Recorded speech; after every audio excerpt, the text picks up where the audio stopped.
میدونی چرا زنبور ملکه 40 برابر بیشتر از بقیه عمر میکنه؟ رازش توی این قرصه. رویال ژلی. حالا رویال ژلی چی هستش؟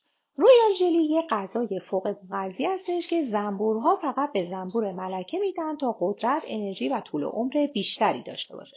حالا چرا همه دربارش حرف میزنن و بدن ما هم بهش نیاز داره؟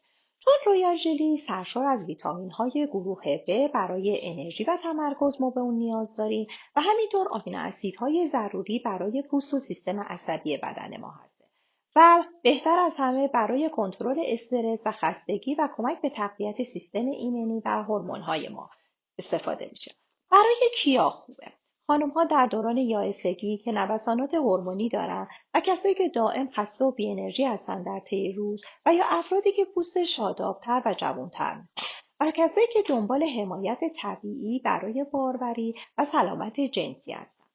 اما چرا رویال ژلی فورور؟ چون بدون مواد نگهدارنده و شکر و افزودنی هسته و کاملا طبیعی و تازه در زنبورستانهای اختصاصی و به دور از آلودگی به دست اومده. پس اگر انرژی کم شده، تمرکزت پایین اومده یا پوستت خسته است، این کوچولوی واقعا دوست داشتنی نجات دهنده.